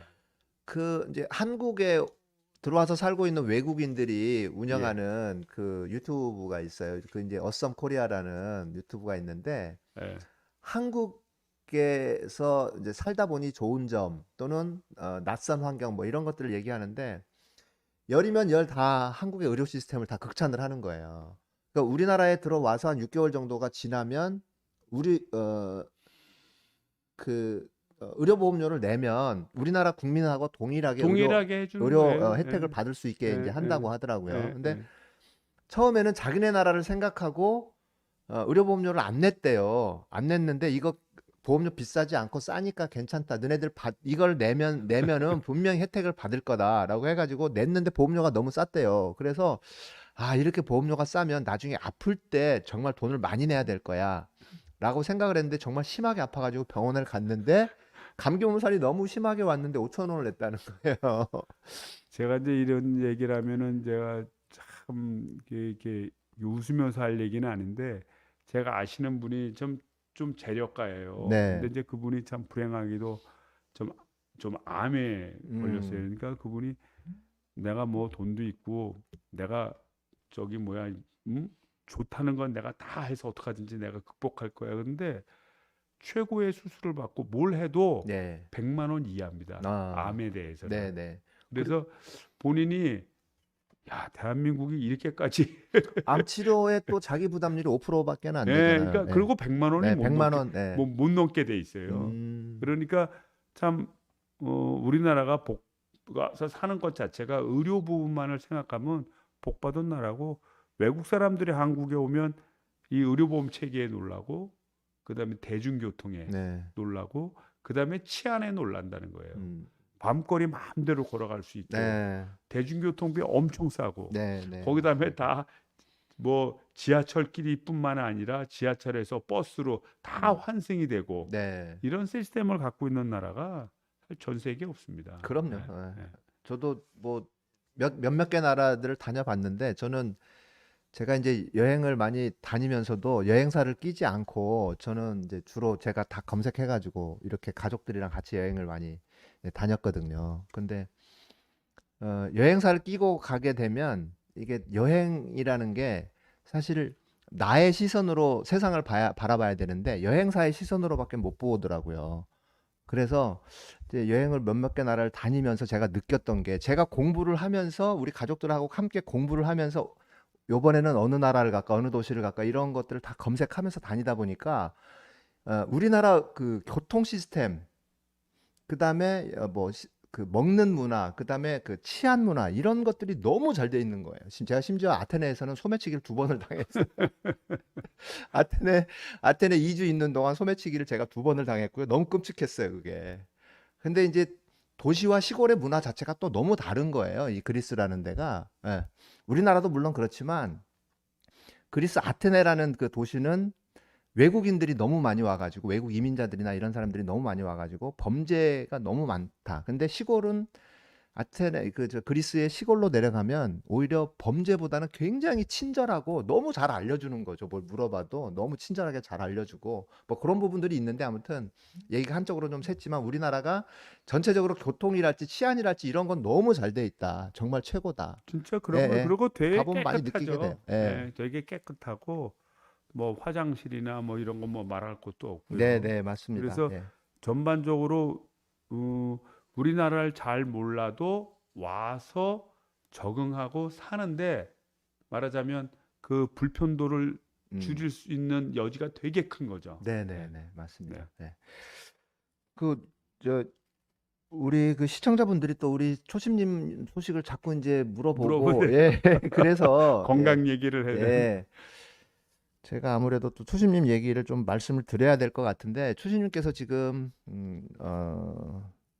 입원해 있는 상황입니다. 예, 입원을 해 있는 상황이고 수술이 좀 필요한 그 상황이고요. 정도예요? 네네. 음. 근데 지금 뭐 생명에 지장은 없습니다. 그리고 아까 이제 사고가 나서도 아까 방송을 출연을 이제 정상적으로 방송을 다 마쳤고요. 조금 그래도 어쨌든 저희도 소심님 사고 났다는 소식을 듣고 아주 경황이 없었어요. 우리 저희 내부에서도 너무 경황도 없고 정신도 없고 그래가지고 예. 그런데 어쨌든 여러분들 뭐 걱정 너무 안 하셔도 되고요. 예. 어깨 수술을 하셔야 되는데 걱정하지 마시고 또 뭐 여러분들 종교가 있으면 조용히 기도를 해주시고 네 그렇게 하시면 될 것 같아요. 면회는 병원 자체가 면회는 안 되는 병원이기 때문에 병원이 어딘가는 제가 굳이 말씀드리지 않겠습니다. 예. 많이 걱정해 주셔서 감사드리고요. 예. 저희 뭐 초심님 없더라도 저희 내부의 직원들이 다 또 열심히 똘똘 뭉쳐서 예, 공백이 없도록 그렇게 열심히 하겠습니다. 여러분 너무 걱정하지 마세요. 예. 자, 또 다음 질문을 한번 해볼까요? 우리나라가 저는 사실 이 노벨상이라는 거 이게 참 서양 애들로부터 뭔가를 인정을 받아야 된다 이런 것들에 대한 좀 의문 때문에 노벨상의 가치를 제가 스스로 생각하기에는 그렇게 높게 생각하진 않아요. 왜 우리가 굳이 서양 애들로부터 우리가 잘한 걸 꼭 서양의 문화로부터 인정을 받아야 되느냐. 저는 사실 그런 주의거든요. 그런 게 좀 있어요. 하지만 저의 그런 주관적인 의견을 뺀다고 하더라도 어쨌든 노벨상이라는 그 가치는 굉장히 높은 거잖아요. 아이 그럼요. 네. 그래서 우리나라가 지금까지 김대중 대통령이 유일하게 노벨상 평화상을 수상자인데 받은 노벨 거죠. 평화상. 네. 근데 다른 나라들 같은 경우에 특히 이웃 나라 일본만 하더라도 기초 과학이랄지 이런 부분들이 굉장히 튼튼하게 잘 돼 있다 보니까 노벨상을 20몇 명이 받았나요? 일본이? 열 몇 좀 명. 많이 예, 예, 받았죠. 많이 받았습니다. 네. 아무튼 우리나라보다 훨씬 많이. 그리고 물가와 히데키부터 시작을 해서 예. 많이 받았죠. 노벨 문학상도 그쪽은 또 받은 것도 있고. 근데 이제 우리나라는 아직까지 노벨상을 받은 게 없고 그다음에 노벨상 다 발표가 됐죠, 올해. 네, 네. 예. 최근에 이제 김빈내리 교수랄지 그다음에 현택광 교수님인가요? 예, 네, 예. 네. 그분들이 거론이 노벨 되기는 화학상. 네, 네. 네. 했지만 결국 최종 수상에는 네, 이르지 못했어요. 근데 앞으로 뭐 노벨상을 또 배출을 해야 되는 그런 상황들이 또 있어야 되잖아요. 그리고 정부에서 또 기초과학을 육성하고 양성하는 그런 부분도 필요하고. 그러니까 제가 볼 때는 뭐 앞으로 이제 네, 몇 년 지나면 이제 우리나라에서 그 노벨상들이 이제 많이 나오게 될 겁니다. 지금 네, 아까 얘기했던 뭐 노벨 문학상이나 또 노벨 평화상은 이제 차치하고요. 이제 뭐 노벨 물리학상, 노벨 화학상 이제 각 과학 분야의 상들이 쭉 있지 않습니까? 뭐 의학상 뭐 이렇게 쭉 있는데 보통 이렇게 돼 있는 것 같아요. 그러니까 예를 들자면 노벨 물리학상을 따지면 물리학의 한 분야, 네, 예를 들자면 양자역학, 네, 네, 양자역학이라고 하는 부분이 사실은 이제 그, 그 유럽 사회에서 유럽 과학에서 이제 센세이션을 이제 일으켰던 것인데 그런데 그 노벨 그 저기 뭐야 양자역학을 만든 참여한 사람들이 굉장히 많지 않습니까? 네. 그리고 그 중간에 보면 아주 큰 영향을 준 사람들이 있어요. 큰 영향을 준 사람들이 있는데 보통 상을 줄 때 이 지금 새로이 뭐 큰 좀 기여를 한 사람을 준다기보다도 그 원로 처음부터 음, 시작했던 그 원로 음. 그런 사람들을 순서로 주는 경향이 있어요. 아, 그렇군요. 그러니까 어떠한 한 분야에 뭐 나노 음, 뭐 나노 산업 음, 그럼 나노에 대한 과학적 기술을 하는데 처음부터 주장한 사람부터 조금 발견한 사람 그다음 발견한 사람들 쭉 이어지지 않습니까? 그러다가 네. 의미 있는 결과를 만들었어. 아, 그래도 그 의미 있는 결과를 만들어낸 사람을 하기보다는 좀 맨 처음에 처음 시작해서, 시장했던 사람들을 차례차례 이렇게 주는 면이 있습니다. 그래서 그 노벨 과학상들 뭐 물리학상이나 화학상 이런 받으신 분들 보면 보통 나이가 많으신 교수님들이 많이 받아요. 네, 뭐 경제학상 뭐 이런 것들을 보면 그런데 이제 우리나라 같은 경우에는 기초과학에 투자한 연조가 되게 짧습니다. 네, 일본 같으면 오래됐죠. 일본 같으면 음, 메이지 유신을 그렇죠. 지나면서 뭐 1차 대전에도 참여를 했고 그 전에 저 전쟁도 치르고 이러는 과정 속에서 여러 과학 기초과학 분야를 계속 투자해 오다가 나중에 유카와 히데키가 상을 받고 그 다음부터 그 밑에서 일했던 유카와 히데키 교수와 같이 음, 일했던 그 후배들이 연이어서 계속 많이 받았어요. 아, 그렇군요. 예, 이해되시죠? 예. 근데 우리나라 같은 경우에는 이런 과학 분야에다가 이 상을 받으려면 진짜 이 많은 실험이라든지 유의미한 투자가 필요한데 이런 투자 뭐 우리나라 가속기 같은 경우에도 뭐 2000년대 넘어서 생겼으니까 아, 90년대나 넘어서 조금씩 과학 분야에 투자를 하기 특히 음, 기초과학 분야에 투자가 된 겁니다. 네, 그래서 이제 최근에 와서 기초과학 분야의 투자도 좀 더 활발해하고 있는 상황이에요. 그래서 이제 우리 교수님들 많이 계시는데 이런 교수님들이 이제 순서가 되면 이제 받으실 거고요. 네, 또 그분들이 한국에 와서 또 많은 다른 음, 젊은 과학자들과 협업을 했지 네, 않습니까? 예, 그러면 이 젊은 과학자들도 나중에는 이제 기회가 올 거라 생각이 되고요. 예, 우리나라가 이제 그 노벨상이 없는 부분에 대해서는 뭐 앞서서 그동안 기초과학에 투자하지 않았다라는 부분도 있고요. 그다음에 또 하나 부분은 노벨 그 상의 어떤 수상의 시스템 자체가 그렇게 어, 원조부터 하는 형태라는 아, 점도 있습니다. 그렇군요. 네, 예. 네, 네. 자, 우리, 그래서 네, 저는 그렇게 생각을 해요.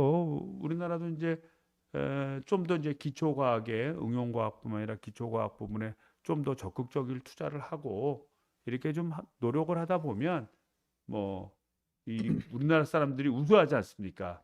그래서 이 과학계도 상당한 기여를 할 수 있는 날이 올 거라고 네, 봅니다. 조만간에 그런 날이 바로 올 거라고 저도 생각을 하고 네. 있습니다.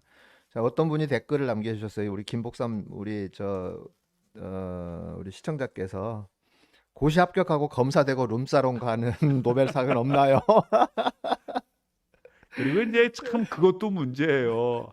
나도 이거 고백을 해야 되는데 저도 원래 물리학과 출신이거든요. 네, 물리학과 출신인데 그 행정고시를 와서 이제 관료를 하다가 이제 뭐 중간에 뭐 사업도 하고 그랬지만 그 참 이 우리나라가 이 고시 같은 거, 예. 이 고시 하나 붙으면은 과거는 묻지 않고 미래의 출세가 보장되는 거 아닙니까? 고시 하나 그렇죠. 붙으면. 예. 근데 과학도로서 길을 걸어서 음. 자기가 업적을 쌓아들려면 수많은 관문을 거쳐가면서 가야 되는 길이거든요. 고독한 길이죠. 네. 이건 시험 하나 붙으면 되는데. 네. 그래서 이제 우리나라도 그 질문 참 잘해 주셨는데 저도 고시 출신이긴 하지만 이 시험 하나 붙어갖고 평생 보장받는 시스템 이거 없어져야 됩니다, 사실은. 네. 그래서 이런 이제 사시 같은 경우는 이제 진작에 없어져서 참 그거 잘 됐다 이런 생각이 되고요. 또 행시나 뭐 이런 것도 좀 근본적인 검토가 필요하다고 봅니다. 네. 네. 지금 이제 어쨌든 우리 아직 코로나 이 시대가 아직 끝나지 않았잖아요. 이 코로나 사태가. 근데 네. 우리나라는 또 코로나 백신도 있고 그다음에 치료제나 이런 부분들. 그러니까 음. 지금 우리나라는 방향이 어떻게 가나요? 지금 백신 중심으로 갈 건가요? 아니면 우리나라는 치료제 중심? 치료제로 가죠. 우리나라는 치료제 왜냐하면 중심으로요. 우리나라 이제 오늘 145명이 확진이 됐더라고요. 네. 그러니까 최근에 와서 100명 좀 넘다가 뭐 몇십 명, 두 자릿수로 왔다 갔다 하지 않습니까? 네. 그러니까 발견이 되면 발견되는 사람이 몇 명 없잖아요. 네. 가서 치료제를 넣어서 치료하면 되는 거예요. 네, 네. 그런데 미국 같으면 이 발병이 10만 명이에요. 10만 명이니까 이거는 아무리 치료를 한다 그래도 누가 또 추가로 걸릴지를 몰라. 그러니까 결국은 뭐냐면 거기는 미국이나 유럽 같은 데는 백신이 중요합니다. 네. 그래서 이제 얼마 전에 서정진 그 센투리온 회장이 얘기를 예. 했잖아요. 2상, 3상을 좀 거치고 있고 음. 유의미한 결과를 가지고 있다. 네. 그래서 치료제가 뭐 2월 달부터 12월 달부터 보다 적극적으로 해서 저기 뭐야 그 안전위원회에서 안전하다는 걸 안전검증위원회에서 안전하다는 검증을 받게 되면 긴급 승인을 받아서 네. 1월 달 뭐 한 중순쯤에는 치료할 수 있는 길을 열어보겠다. 이렇게 이제 발표를 했는데 지금 그렇다면 임상 시험 인터뷰를 중인가요? 했죠. 어이 그럼요. 네. 근데 저도 한 3주 전인가 이 소정진 회장을 직접 만났어요. 네. 만났는데 일단은 그 치료의 결과가 굉장히 유의미한 결과를 좀 낳고 있고요. 예, 예. 그 이 바이러스가 이게 하나가 몸속에 들어오면 가장 친화적인 그 코로나 바이러스와 가장 친화적인 물질이 이 폐에 많다는 거예요. 그래서 이게 폐로 들어간다는 겁니다. 그다음에 6일 동안 한 1억 개로 확산이 된대요. 이게 이제 배양을 해갖고 스스로 1억 개가 늘어나는데 바이러스 자체는 문제가 안 되는데 바이러스가 그 막을 6일 후에 깨고 나온답니다. 근데 이 막 속에 말하자면 독성 물질이 있어갖고 그게 폐에 문제가 된다는 거예요. 그래서 그 코로나를 걸리면 6일 이전에 약을 정확히 투여를 하면 예. 거의 치료가 된다는 겁니다. 예. 그래서 그 우리나라도 좀 전략이 좀 그런 것 같아요. 그러니까 이런 그 코로나 방역을 좀 잘하다 보니까 빨리 치료약이 나와서 치료를 열심히 하는 겁니다. 네. 치료를 열심히 하면은 다른 나라는 지금 뭐 모데나나 또 파이자에서 네. 또 개발한 거 그다음에 에스트라제네카인가요? 지금 그 옥스퍼드 대학에서 하는 거 예. 이런 걸 계속 그 지금 그 백신을 좀 3상 실험을 하고 지금 배포를 할 예정이거든요. 근데 백신이라는 것은 그냥 전 사람이 다 맞아야 되니까 그렇죠. 네. 연령에 따라서 어떤 결과가 나타날지 인종에 따라 어떤 결과가 나타날지 그건 모르는 거죠. 기저질환이 또. 있으면 어떻게 될지 예. 그걸 모르는 거예요. 예. 그래서 맞춰봐야 아는데 쭉 맞춰다 보면 세월이 지나다 보면 그 중에서 제일 안전한 게 확인이 되지 않겠습니까? 예. 그러면 우리나라는 그때 가서 백신을 도입하면 되는 거예요. 일단은 우리나라는 그러면 일단 발병자가 유럽이나 미국이나 이런 데에 비해서 현저하게 현저하게 낮기 적기 때문에 백신보다는 치료제 중심으로 치료제로 해서 그러니까 지금 백신도 좀 하고 있습니다. 네, 같이 하고는 네, 있겠지만 하고는 네. 있지만 치료제가 빨리 나와서 빨리 치료를 하는 거예요. 네네. 그러면 더 이상 확산은 안 되지 않습니까? 그렇죠. 예. 그렇게 해서 잡은 다음에 외국에서 임상 사례로 봤을 때 이거 가장 괜찮은 백신이 판명이 되지 않습니까? 예. 그때 그 백신을 생산을 해서 맞으면 되는 겁니다. 네네. 그렇군요. 예. 네. 그러면 이제 우리나라가 지금 헬스케어 관련된 분야에서 우리 또 어쨌든 4차 산업의 또 그런 부분들이 지금 현재 4차 산업의 그 4차 산업혁명의 그 길을 가고 있는 거잖아요. 어떻게 보면 현재가. 그러니까 이제 4차 산업이라는 게 이제 DNA라고 하는 건데 네, 데이터, 네, 네트워크, 그다음에 음, AI. 음, 그러니까 모든 상황을 다 데이터로 감으로 하는 게 아니라 예, 데이터로 정리를 하는 거예요. 네, 뭐 예를 들자면 나 이렇게 열이 나지 이런 음, 게 아니라 너 지금 38.9도야. 그 음, 38.9도라는 자료로 딱 내는 겁니다. 음, 그다음에 수많은 38.9도일 때 어떤 사람은 어떻게 되고 어떤 사람들하고 수많은 데이터들이 있지 않습니까? 수많은 상황이 있지 않습니까? 그거를 네트워크로 그걸 모아내는 거예요. 예, 예, 모아내서 알고리즘을 만들어내는 겁니다. 네, 판단을 하는 거예요. 그래서 그래서 같은 38.9도라도 나이는 어떻고 성별은 어떤 어떻고, 기저질환은 예, 어떻고 이런 사람인 경우에는 음, AI가 판단하는 겁니다. 어떻게 될 어, 수 있다. 그러니까 이런 치료를 받아야 된다. 네네, 그리고 이 사람은 상태가 이렇기 때문에 데이터를 보니까 어, 별로 문제가 없다. 이 음, 사람은 쉬면 된다. 뭐 이렇게 만들어내는 겁니다. 말하자면. 네, 그런데 우리나라 같은 경우에는 일단은 뭐 지난 시간에도 얘기했지만 행정전산 시스템이 아주 잘 돼 있어요. 그렇죠, 예, 행정전산 예, 예. 시스템이. 그러니까 엄청나게 잘 돼 있죠. 이게 서울에서 뭐 내가 주민등록 등본을 보나 제주도에서 주민등록 보나 다 똑같은 예, 예. 시스템입니다. 근데 일본 같은 경우에는 각 지방마다 시스템이 다 달라. 달라서, 예, 호환이 안 돼요. 예. 호환이. 또 호환이 수작업을 안 해야 되는 돼요. 것도 있고, 예, 호환이 안 돼. 그러니까 내가 만약에 제주도로 가면 서울에 있는 주민등록을 띌 수가 뛸 수가 없어요. 없어요. 아, 시스템이 호환이 안 돼서.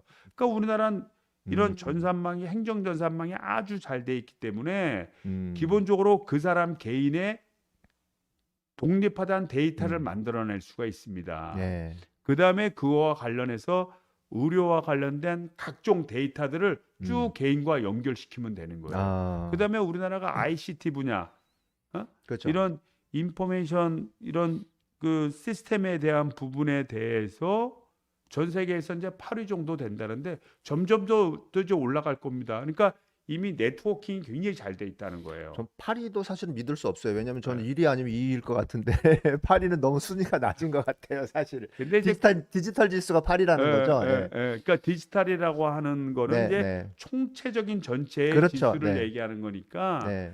이제 뭐 우리가 얘기하는 뭐 핸드폰 네트워킹 되는 거 이런 거는 뭐 우리가 뭐 이렇게 인터넷 하는 거 이런 건 우리가 음, 압도적 1위고 그렇죠. 예. 압도적 1위고 그 외에 다른 뭐 국가 음, 정책이라든지 네. 뭐 여러 가지 이런 분야에서 따졌을 때 8위인데 우리나라는 무서운 속도로 올라가고 있습니다. 네, 예, 지금 무서운 그렇죠. 속도로.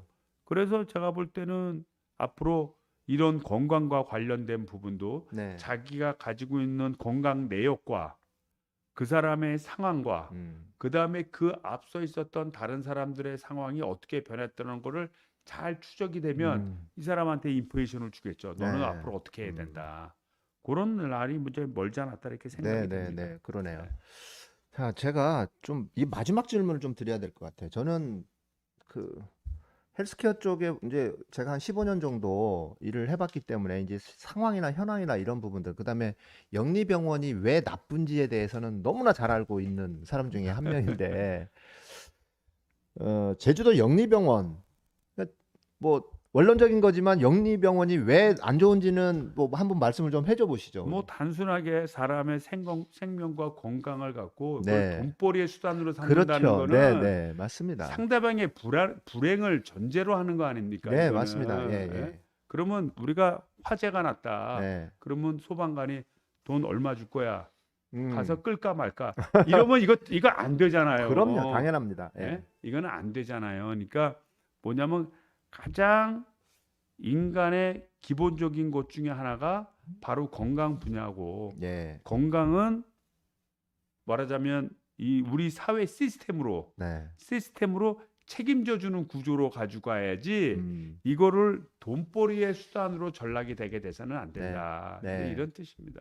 그 제주도 영리병원에 대해서는 지금 어떤 입장인 거죠? 지금 계속 소송이 걸려 있는 아니 거죠? 뭐 우리는 뭐 절대 반대 입장입니다. 그렇죠. 예. 반대 입장이고 이제 보통 의료 지금 있는 병원들까지 다 의료법인이에요. 네. 의료법인이 아니면 네. 의료법인이 아니면 그 병원을 만들질 못합니다. 네. 그리고 의료법인은 이제 뭐 학교법인이라든지 이런 데가 포함이 돼서 할 수 있어요. 사회복지법인이라든지 네. 학교법인이라든지 비영리법인으로 가는 그렇죠. 거죠. 예. 비영리법인이 하는 겁니다. 그러니까 네. 출자가 없는 거예요. 네. 출자가 없이 은행에서 돈을 빌려다가 네. 병원을 만들고 그다음에 은행비 갖고 그다음에 해당되는 그 비영리 법인에다가 수익금을 다 주는 겁니다. 네. 그럼 비영리 법인이 학교 법인이면 학교 재단 일로 쓰는 거고 네. 사회복지 법인이면 사회복지 제도에 쓰는 겁니다. 그러니까 근데 이제 이거를 네. 주식회사로 만들면 안 되죠. 그럼요. 예. 예. 그게 이제 그렇게 외부에다가 투자할 수 있는 영리를 목적으로 투자를 할 수 있는 상황을 막아놓은 게 바로 비영리법인이라는 거잖아요. 그게 이제 어떤 문제가 있냐면 이제 일부는 이런 얘기가 있어요. 특정 분야만 네. 특정 분야만 영리법인으로 하자. 네. 영리법인으로 해서 하면은 좋지 않느냐. 그러면 해당되는 그 사업에 투자도 많이 하고 돈 벌 욕심에 네. 투자도 많이 하고 하니까 의료 서비스가 개선될 거다. 이런 얘기를 하는데 그렇게 되면요. 네. 그렇게 되면 의료보험이 카바링하는 것이 더 이상 늘어나지는 않게 돼요. 네. 예를 들자면 뭐 지금 뭐 예를 들자면 하나 예를 들자면 백혈병이 영리법인이 할 수 있도록 한다. 의료보험에서 하질 않고 네. 영리법인에서 하게 되면 이거에 대한 백혈병이 돈이 되니까 막 투자하지 않습니까? 그래서 백혈병 고칠 수는 있어요. 네. 그러면 향후에 이거 돈벌이의 수단이 돼버리니까 네. 의료보험 시스템 내에 백혈병을 넣지를 못하게 되는 거예요. 네. 결국은 우리가 지금 갖고 왔던 의료보험 시스템이 시간이 지날수록 점점 무력화되는 거죠. 네. 그러니까 궁극적으로는 우리나라의 의료 시스템 자체가 붕괴될 가능성이 매우 높아지는 게 바로 영리병원 도입이라는 그렇죠. 거죠. 의료보험 시스템 자체가 더 발전해서 더 많은 영역을 어떻게 보면 책임져야 되는데 국민들이 더 많은 혜택을 받아야 되는데 왜냐하면 지금은 아니지만 앞으로 의료보험 서비스를 받아야 될 거 아니에요. 네, 그럼요. 그런데 그렇게 되지 않고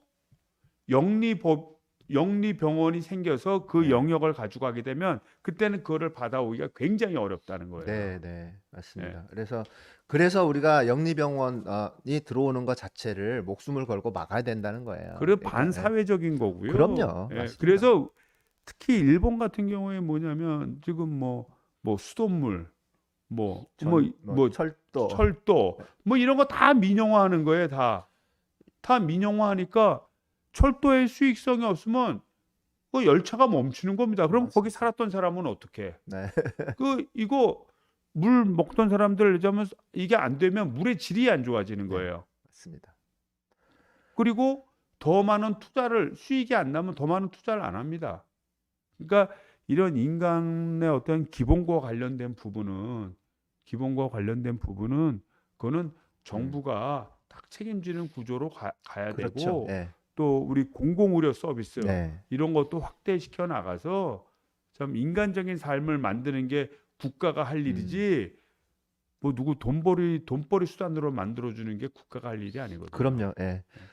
국민 모두가 보편적이고 행복한 삶을 추구해 나갈 수 있는 그런 그 과정이나 제도를 만들어가는 거. 그게 저는 이제 국가가 해야 되는 가장 중요한 일이라고 이제 생각을 하는 거죠. 그리고 사실 일본만 가더라도 일본을 가면 뭐 일본의 대표적인 그 철도 기업이 한신이라는 데가 있잖아요. 한신.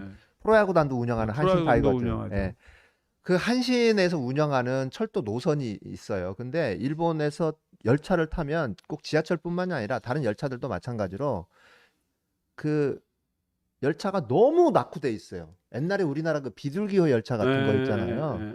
열차 시설이 그렇게 돼 있어요. 근데 요금은 우리나라보다 한 두세 배가 더 비싸요. 두세 배 훨씬 더 비싸죠. 훨씬 비싸. 한 세 배 정도 더 비싸. 신간센만 해도 한 2, 30만 원이에요. 신칸센은 뭐 말할 것도 없고 우리나라 비둘기호 같은 그런 열차를 운영을 하는데 기본 요금 구간도 너무 짧아요. 기본 요금 구간도 두 정거장인가밖에 안 되고 그리고 너무 요금도 너무 비싸고요. 그래서 우리나라에서 열차를 타는 거하고 딱 비교를 했을 때 이게 왜 그런가인지 따져봤더니 철도가 민영화돼 있어서 예, 국민이 보편적인 어떤 이동권이랄지 이런 것들을 누릴 수가 없는 상황이 되는 거죠, 갈수록.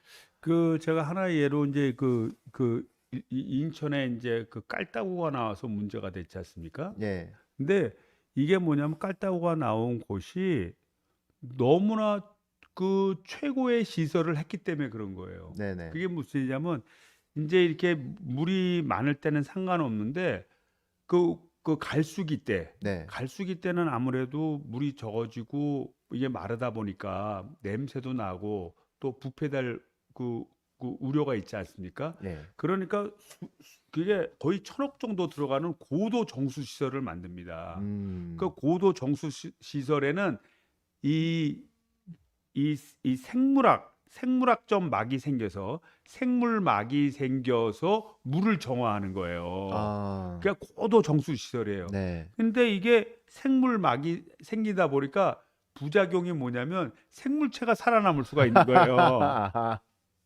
이 고도 정수 처리 시설인데 그러다 음, 보니까 이 생물체가 살아남아서 벌레가, 물로 물론, 예, 물로 이제 이게 네, 네, 미미하게 들어갔다가 나중에 그걸 그 막을 통과하고 나서 네, 그다음에 이제 뭐 부화가 된다든지 이런 문제가 생길 수 있다는 거죠. 네, 네, 그래서 어떻게 보면 우리나라 수돗물의 물의 질은 엄청나게 좋은 겁니다.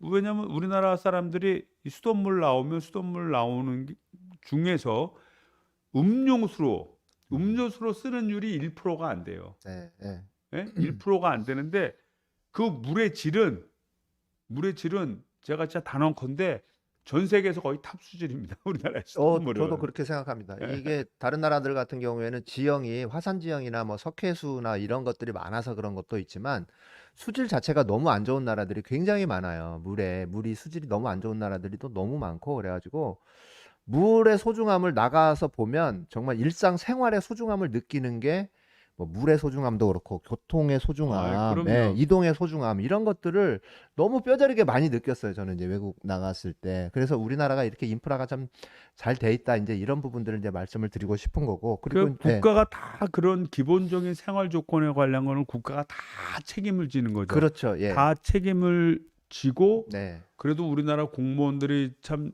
이게 평가받아야 되는 게 참 최소의 비용으로 네. 최대의 효과를 낼 수 있을 만큼 열심히 한다는 거예요. 네. 네. 그거는 좀 인정해 줘야 네. 됩니다. 뭐 그럼에도 불구하고 어쨌든 공무원분들 조금 더 분발해 주시길 바라겠습니다. 저희는 사실 일반 국민들 같은 경우에는 우리나라 이제 공직사회, 관료사회, 특히 이제 관료사회가 너무 이렇게 어 국민들이 뽑은 대통령이잖아요. 예, 국민들이 예. 뽑은 국회의원. 결국 국민들이 권한을 위임을 한 거지 않습니까? 근데 그렇죠. 예. 그 공무원들이 너무 국민들의 말을 안 듣는 거 아닌가. 즉 대통령의 말이나 또는 국회의원 입법하는 거기는 그런 과정에서 검찰만. 네, 검찰만 네. 알겠습니다. 그냥 검찰만 그런 걸로 생각을 할게요. 그럼. 자, 뭐 마지막으로 또 하실 말씀 있으신가요? 예, 아닙니다. 뭐 다 했고요. 네. 하여튼 그 우리나라의 미래는 저는 밝을 거라고 보고요. 그다음에 이제 바이든 대통령 당선인이 이제 됐는데 이 바이든 대통령 당선인하고도 우리 현 정부하고도 많은 교감을 갖게 될 겁니다. 아, 네, 그래서 네. 우리 남북 문제라든지 네. 또는 이 한미일과의 관계 또는 동북아의 정세 네. 크게는 이제 세계 음. 정세에 아마 잘 협력을 하게 될 것 같고요. 네. 또 그럴 만한 능력을 갖고 있는 정부라고 생각이 됩니다. 네, 네. 생각이 당연히 되고 예. 그럼에도 불구하고 비판점은 계속 받을 수밖에 네. 없어요. 왜냐하면 사람들이 하는 일이고 또 놓치는 부분이 있을 거. 그러니까 네. 이런 비판점은 계속 받아가면서 네. 우리 국민에게 실망시키지 않는 그런 정부가 될 거라고 봅니다. 네, 네, 네. 자, 알겠습니다. 오늘 좋은 말씀 잘 들었고요. 예. 또 우리가 또 시간이 또 어디 오늘 또 무슨 또 행사가 또 있으신 예, 거죠? 이따가. 예, 그래서 예. 오늘 방송은 여기서 좀 마치도록 하겠습니다. 예. 시청자 여러분, 지금까지 시청해 주셔서 감사합니다. 네, 고맙습니다. 오늘 방송 여기서 마칠게요. 예, 감사합니다. 감사합니다. 감사합니다.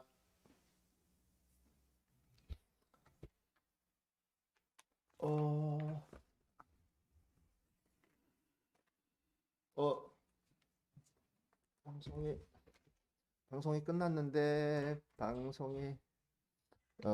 음성을 꺼야 돼.